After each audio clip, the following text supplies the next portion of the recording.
Hi all, എല്ലാവർക്കും Ernest അക്കാഡമിയുടെ പുതിയൊരു വീഡിയോയിലേക്ക് സ്വാഗതം. നമ്മൾ എത്തിയിരിക്കുന്നത് കഴിഞ്ഞ മാസം 23-ാം തീയതി പുറപ്പെടുവിച്ച RRB പുറപ്പെടുവിച്ച റെയിൽവേ റിക്രൂട്ട്മെന്റ് ബോർഡ് ഇറക്കിയ ഗ്രൂപ്പ് ഡി നോട്ടിഫിക്കേഷൻ എല്ലാവരും കണ്ടു കാണുമെന്ന് വിശ്വസിക്കുന്നു. ആ ഒരു ഷോർട്ട് നോട്ടീസിന്റെ ഒറിജിനൽ ആയിട്ടുള്ള നോട്ടിഫിക്കേഷൻ അല്ല, ഡീറ്റെയിൽഡ് നോട്ടിഫിക്കേഷൻ ഇറങ്ങുന്നതേ ഉള്ളൂ. ഈ വരുന്ന ദിവസങ്ങളിലായിരിക്കും ആ ഒരു ഡീറ്റെയിൽഡ് നോട്ടിഫിക്കേഷൻ വരിക. അതിന്റെ ഷോർട്ട് നോട്ടീസ് ആണ് കഴിഞ്ഞ മാസം 23-ാം തീയതി ഇറങ്ങിയത്. ഇപ്പൊ 23-ാം തീയതി ഇറങ്ങിയ ഷോർട്ട് നോട്ടീസിന്റെ കുറച്ച് ഡീറ്റെയിൽസ് ആണ് ഈ ഒരു വീഡിയോയിൽ നമ്മൾ ഡിസ്കസ് ചെയ്യുന്നത്. അപ്പോൾ ഒരിക്കൽ കൂടി എല്ലാവർക്കും ഏണസ്റ്റ് അക്കാഡമിയുടെ പുതിയൊരു വീഡിയോയിലേക്ക് സ്വാഗതം. ഇപ്പം RRB ഇറക്കിയിരിക്കുന്ന ഈ ഒരു ഷോർട്ട് നോട്ടീസിൽ, റെയിൽവേ റിക്രൂട്ട്മെന്റ് ബോർഡ് ഇറക്കിയിരിക്കുന്ന ഈ ഒരു ഷോർട്ട് നോട്ടീസിൽ നമ്മൾ കാണുന്നത് ഗ്രൂപ്പ് ഡി ലെവലിലുള്ള എക്സാമുകളുടെ നോട്ടിഫിക്കേഷൻ ആണ് ഈ ഇറക്കിയിരിക്കുക. അപ്പൊ ഇതിന്റെ ആപ്ലിക്കേഷൻ ഡേറ്റ് സ്റ്റാർട്ട് ചെയ്യുന്നത് എന്ന് പറയുന്നത് ജനുവരി മാസം 23-ാം തീയതിയാണ്. ജനുവരി മാസം 23-ാം തീയതിയാണ് ആപ്ലിക്കേഷൻ സ്റ്റാർട്ട് ചെയ്യുക. ജനുവരി മാസം 23-ാം തീയതി സ്റ്റാർട്ട് ചെയ്ത് ഫെബ്രുവരി മാസം 22-ാം തീയതി എൻഡ് ചെയ്യുന്ന രീതിയിലാണ് RRB ഇതിന്റെ നോട്ടിഫിക്കേഷൻ പീരീഡ് ആക്കിയിരിക്കുന്നത്. അതായത് ഈ മാസം 23 തൊട്ട് നെക്സ്റ്റ് മന്ത് 22-ാം തീയതി വരെയാണ് ഈ ഒരു നോട്ടിഫിക്കേഷൻ നിലവിൽ നിൽക്കുക. അപ്പൊ ഡീറ്റെയിൽഡ് ആയിട്ടുള്ള നോട്ടിഫിക്കേഷൻ ഈ വരുന്ന ദിവസങ്ങളിലൊക്കെ എപ്പോഴേലും ഇറങ്ങും എന്നാണ് പറയുന്നത്. അപ്പൊ ഇതിന്റെ ബാക്കി കുറച്ച് വിശദാംശങ്ങളിലേക്ക് നമുക്ക് പോകാം. എന്താണ് ഈ ഒരു പോസ്റ്റിന്റെ ബേസിക് പേ എന്നുള്ളത് നമ്മൾ അറിഞ്ഞിരിക്കണം. ഇനീഷ്യൽ ആയിട്ടുള്ള പേ എന്ന് പറയുന്നത് 18,000 rupees ആണ്. 18,000 രൂപയാണ് ഇനീഷ്യൽ പേ എന്ന് പറയുക. അത് അപ്രോക്സിമേറ്റ്ലി എല്ലാം കഴിഞ്ഞ് നമുക്ക് പല അലവൻസസും എല്ലാം കൂടെ കഴിഞ്ഞ് 29,000 അല്ലെങ്കിൽ 30,000 rupees കിട്ടുന്ന ഒരു പോസ്റ്റ് ആണ്. അപ്പൊ ലെവൽ 1 പോസ്റ്റ് ആണ്. ലെവൽ 1 പോസ്റ്റ് ആണ്. 7th CPC 7th സെൻട്രൽ പേ കമ്മീഷന്റെ ലെവൽ 1 ആ ഒരു പേ മെട്രിക്സിലെ ലെവൽ 1 ആയിട്ടുള്ള ഒരു പോസ്റ്റ് ആണ് ഈ പറഞ്ഞ ഗ്രൂപ്പ് ഡി പോസ്റ്റുകൾ എന്ന് പറയാം. അപ്പം പോസ്റ്റ് വൈസ് ആയിട്ടുള്ള എഡ്യൂക്കേഷണൽ ക്വാളിഫിക്കേഷൻ, മെഡിക്കൽ സ്റ്റാൻഡേർഡ് ഒക്കെ ഡീറ്റെയിൽ ആയിട്ടുള്ള നോട്ടിഫിക്കേഷനിലായിരിക്കും ഉണ്ടാവുക. അതിനു മുമ്പ് നമുക്ക് എന്താണെങ്കിലും അറിയാം, ഏതാണ്ട് 10th ലെവൽ ആയിട്ടുള്ള ഒരു എക്സാം ആണ്. 10th ലെവൽ എൻട്രി ഉള്ള ഒരു എക്സാം ആണ്. അതേപോലെ 10th ലെവൽ അല്ലെങ്കിൽ ITI പാസ്സായവർക്കും എഴുതാൻ പറ്റുന്ന കുറെ പോസ്റ്റുകളുള്ള എക്സാം ആണ് എന്ന് പറയാം ഈ പറഞ്ഞ ഗ്രൂപ്പ് ഡി എക്സാം എന്ന് പറയാം. അപ്പൊ അതിനുശേഷം നമ്മൾ മനസ്സിലാക്കി വെക്കേണ്ടത് ഏജ് ലിമിറ്റ് ആണ്. ഏജ് ലിമിറ്റ് എന്ന് പറയുക 18 to 36, 18 തൊട്ട് 36 വരെയാണ് ഏജ് ലിമിറ്റ് എന്ന് പറയുക. 18 തൊട്ട് 36 വരെയാണ് ഈ ഒരു എക്സാമിന് അപ്ലൈ ചെയ്യുന്നവരുടെ ഏജ് ലിമിറ്റ് RRB പറഞ്ഞിട്ടുണ്ടാവുക. അതേപോലെ ഓർത്ത് വെക്കേണ്ട ടെനക്റ്റീവ് ആയിട്ടുള്ള വേക്കൻസീസ്, അപ്രോക്സിമേറ്റ് വേക്കൻസീസ് ഇവിടെ നമുക്ക് തന്നിട്ടുണ്ട്. 32,000 ആണ് അപ്രോക്സിമേറ്റ് ആയിട്ടുള്ള വേക്കൻസി നിലവിൽ RRB പറഞ്ഞിരിക്കുന്നത്.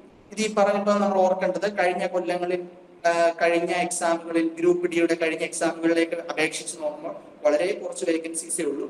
1 lakh അടുത്തൊക്കെ വേക്കൻസീസ് വന്ന എക്സാമുകൾ ഉണ്ടായിട്ടുണ്ട്. അപ്പൊ എന്തുകൊണ്ടാണ് ഇത്ര വേക്കൻസീസ് കുറയുന്നു എന്ന് ചോദിച്ചു കഴിഞ്ഞാൽ നമുക്ക് ഇനിയിപ്പോ RRB പറയുന്ന ഒരു കാര്യം, ഇനിയുള്ള വർഷങ്ങളിലൊക്കെ കണ്ടിന്യൂസ് ആയിട്ട് എക്സാം നടക്കാൻ സാധ്യതയുണ്ട് എന്നിങ്ങനെ ഒരു കാരണം പറയുന്നുണ്ട്. അപ്പൊ അതായിരിക്കും ഒരുപക്ഷെ ഇത്രയും വേക്കൻസി കുറയാൻ വേണ്ടിയിട്ടുള്ള കാരണം എന്ന് നമ്മൾ മനസ്സിലാക്കി വെക്കണം. 32,000 സാധാരണ ഒരു സെൻട്രൽ ഗവൺമെന്റ് എക്സാമിനെ വെച്ച് നോക്കുമ്പോൾ നല്ലതുപോലെ ഇപ്പോഴും വേക്കൻസീസ് ഉണ്ട്. പഠിച്ചു കഴിഞ്ഞാൽ സുഖമായിട്ട് ക്രാക്ക് ചെയ്യാൻ പറ്റുന്ന എക്സാം ആണ്. പക്ഷെ പഠിക്കേണ്ട രീതിയിൽ നമ്മൾ പ്രിപ്പയർ ചെയ്യേണ്ട എക്സാക്ട് ആയിട്ടുള്ള രീതിയിൽ നമ്മൾ പ്രിപ്പയർ ചെയ്യണം.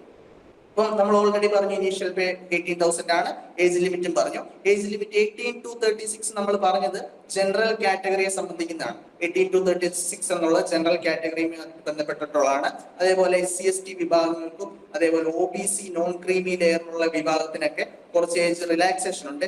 SC/ST ആണെങ്കിൽ 5 years ഏജ് റിലാക്സേഷൻ ഉണ്ടാവും. അതേപോലെ OBC നോൺ ക്രീമി ലെയർ ആണെങ്കിൽ 3 വർഷത്തെ ഏജ് റിലാക്സേഷൻ ഉണ്ടാകും. അതും ഈ കൂടെ ഓർത്തു വെക്കുക. പിന്നീട് നമ്മൾ നോക്കുമ്പോൾ ഏതൊരു എക്സാം രജിസ്റ്റർ ചെയ്യുമ്പോൾ നമ്മൾ ഒഫീഷ്യൽ ആയിട്ടുള്ള സൈറ്റ് വഴി രജിസ്റ്റർ ചെയ്യാൻ വേണ്ടി ശ്രദ്ധിക്കണം. അപ്പൊ പല RRBസും അതിന്റെ വെബ്സൈറ്റുമാണ് നമ്മൾ ഇവിടെ സ്ക്രീനിൽ തന്നിരിക്കുന്നത്. പല RRBസും അതിന്റെ വെബ്സൈറ്റും. ഇതിൽ നമ്മൾ മനസ്സിലാക്കേണ്ടത് ഏതെങ്കിലും ഒരു RRB മാത്രമേ നമുക്ക് എന്താ ചെയ്യാൻ പറ്റുള്ളൂ, ആപ്ലിക്കേഷൻ രജിസ്റ്റർ ചെയ്യാൻ വേണ്ടി പറ്റുള്ളൂ. ഏതെങ്കിലും ഒരു RRBയിൽ മാത്രമേ ആപ്ലിക്കേഷൻ രജിസ്റ്റർ ചെയ്യാൻ വേണ്ടി സാധിക്കുള്ളൂ. അതേപോലെ മനസ്സിലാക്കേണ്ടത് ഇപ്പൊ അഹമ്മദാബാദത്തിന് രജിസ്റ്റർ ചെയ്ത ഒരാൾക്ക്, RRB അഹമ്മദാബാദിന്റെ സൈറ്റിൽ രജിസ്റ്റർ ചെയ്ത ഒരാൾക്ക് ഒരിക്കലും മറ്റൊരു RRBയുടെ സൈറ്റിൽ രജിസ്റ്റർ ചെയ്യാൻ വേണ്ടി സാധിക്കില്ല. അതായത് ഒരു ആപ്ലിക്കേഷൻ ഒരു RRBയിൽ മാത്രമേ നമുക്ക് രജിസ്റ്റർ ചെയ്യാൻ വേണ്ടി സാധിക്കത്തുള്ളൂ. ഇതിന്റെ ബാക്കിയുള്ള ഡീറ്റെയിൽസ് ഒക്കെ ഡീറ്റെയിൽഡ് ആയിട്ടുള്ള നോട്ടിഫിക്കേഷൻ വരുമ്പോൾ നമുക്ക് അവൈലബിൾ ആയിട്ട് വരും. പിന്നെ നമ്മൾ മനസ്സിലാക്കേണ്ടത് എന്ത് പഠിച്ചാലാണ് ഈ ഒരു എക്സാം ക്രാക്ക് ചെയ്യാൻ വേണ്ടി സാധിക്കുക അല്ലെ? എന്ത് പഠിച്ചാലാണ് ഈ എക്സാം ക്രാക്ക് ചെയ്യാൻ വേണ്ടി സാധിക്കുക എന്ന് നമ്മൾ നോക്കുമ്പോൾ ഇവിടെ മനസ്സിലാക്കി വെക്കേണ്ടത് എക്സാം പാറ്റേൺ ആണ്. എങ്ങനെയാണ് ഈ എക്സാം നടത്തപ്പെടുക? അപ്പൊ എക്സാമിന്റെ ടൈം ആദ്യം തന്നെ മനസ്സിലാക്കി വെക്കുക.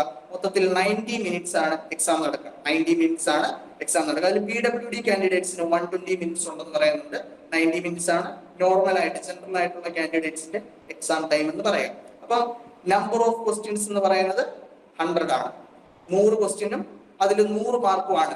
ഓരോ ക്വസ്റ്റ്യനും ഓരോ മാർക്ക് വീതം. അങ്ങനെ 100 മാർക്കാണ് ഈ എക്സാം നടത്തപ്പെടുക. 90 മിനിറ്റ്സ്. ഒരു ക്വസ്റ്റ്യന് 1 മിനിറ്റ് പോലും കിട്ടാനുള്ള സാധ്യതയില്ല. അപ്രോക്സിമേറ്റ്ലി 1 മിനിറ്റ് താഴെ കിട്ടുള്ളൂ. പക്ഷെ നമുക്കറിയാം ഇവിടെ എന്തൊക്കെയുണ്ടെന്ന് നോക്കാം. ജനറൽ സയൻസ് ഉണ്ട്, സെക്ഷൻ ജനറൽ സയൻസ് ഉണ്ട്. ജനറൽ സയൻസിൽ 25 ക്വസ്റ്റ്യൻ, 25 മാർക്ക്. അതേപോലെ മാത്തമാറ്റിക്സിന് എത്ര ക്വസ്റ്റ്യൻ ആണ്? മാത്തമാറ്റിക്സിന് 25 ക്വസ്റ്റ്യൻസ്, 25 മാർക്സ്. അതേപോലെ general intelligence and reasoning, general intelligence and logical reasoning എത്ര ക്വസ്റ്റ്യൻസ് ആയിരിക്കും ഉണ്ടാവുക? 30 ക്വസ്റ്റ്യൻസ്, 30 മാർക്കിന്റെ.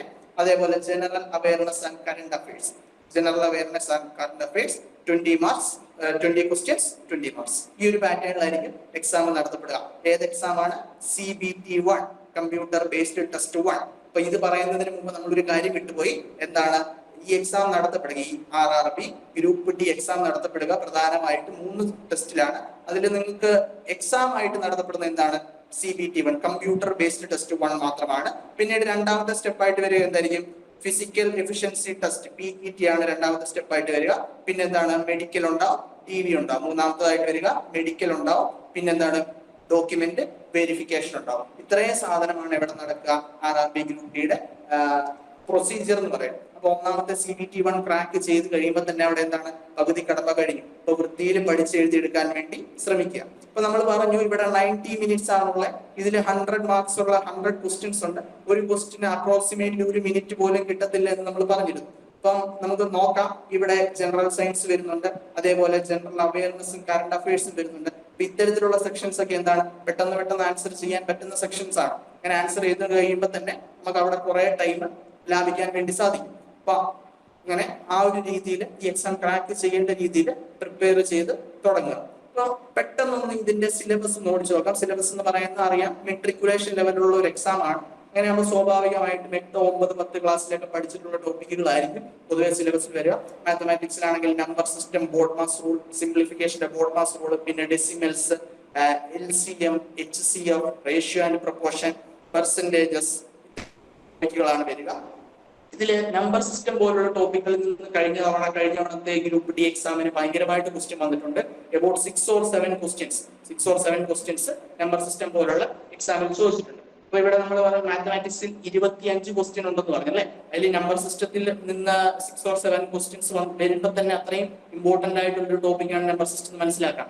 അതേപോലെ ജനറൽ ഇന്റലിജൻസ് ആൻഡ് റീസണിങ്, ഓരോ ടോപ്പിക്കുകൾ എടുത്തെടുത്ത് ഇപ്പൊ പറയുന്നില്ല, ജസ്റ്റ് നോക്കുക. ജനറൽ ഇന്റലിജൻസ് ആൻഡ് റീസണിങ് എന്തൊക്കെയായിരിക്കും വരിക?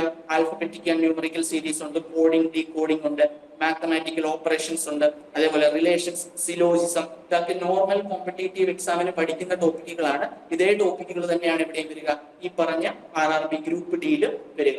പിന്നെ general science, physics, chemistry, biology അല്ലെ? Physics, chemistry, biological life science എന്ന് പറയുമ്പോൾ 10th level NCERT syllabus base ചെയ്തിട്ടുള്ള 8, 9, 10 ക്ലാസ്സിനെ അടിസ്ഥാനപ്പെടുത്തിയിട്ടുള്ള ക്വസ്റ്റ്യൻസ് ആയിരിക്കും പ്രധാനമായിട്ടും വരിക. പിന്നെ സയൻസ് ആൻഡ് ടെക്കില് അതേപോലെ സ്പോർട്സ്, കൾച്ചർ, പുതിയ പേഴ്സണാലിറ്റീസ്, പുതിയതായിട്ട് പൊസിഷൻസ് ഹോൾഡ് ചെയ്യുന്നവര്, പൊളിറ്റിക്സ്, ഇതൊക്കെയാണ് ഇവിടെ വരിക. കറന്റ് അഫയേഴ്സിൽ വരിക. അപ്പം ഇത്തരത്തിലുള്ള കാര്യങ്ങളോട് അറിഞ്ഞു വെക്കണം. സിലബസ് വ്യക്തമാണെങ്കിൽ മാത്രമേ വൃത്തിയിലെ എക്സാം ക്രാക്ക് ചെയ്യുന്ന രീതിയിൽ നമുക്ക് പ്രിപ്പയർ ചെയ്യാൻ വേണ്ടി സാധിക്കുകയുള്ളൂ. അതേപോലെ നമ്മൾ പറഞ്ഞു എക്സാം കണ്ടക്ട് ചെയ്യപ്പെടുക 3-4 പ്രൊസീജിയേഴ്സ് വഴിയാണ്. അതിൽ ഒന്നാമത്തെ പ്രൊസീജിയർ കമ്പ്യൂട്ടർ ബേസ്ഡ് ടെസ്റ്റ് ആണ്, ഓൾറെഡി പറഞ്ഞു. രണ്ടാമത്തെ സ്റ്റെപ്പ് എന്ന് പറയുന്നത് ഫിസിക്കൽ എഫിഷ്യൻസി ടെസ്റ്റ് ആണ്, PET ആണ് അല്ലെ? Physical efficiency test. അപ്പൊ ഈ PET-യിൽ എന്താണ് സംഭവിക്കുന്നത് എന്നുള്ളത് മനസ്സിലാക്കി വെക്കണം.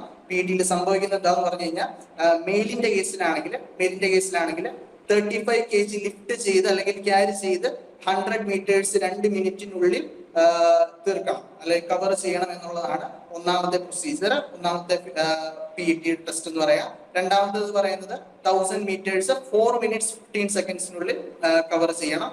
എന്നുള്ള ഒരു പ്രൊസീജിയർ ഇവിടെ നടക്കുന്നുണ്ട് മെയിലിന്റെ കേസിൽ. ഫീമെയിലിനാണെങ്കിലോ 20 kg ആണ് പറയുക. ഫീമെയിലിന്റെ കേസിൽ 20 kg വെയിറ്റ് ക്യാരി ചെയ്യണം.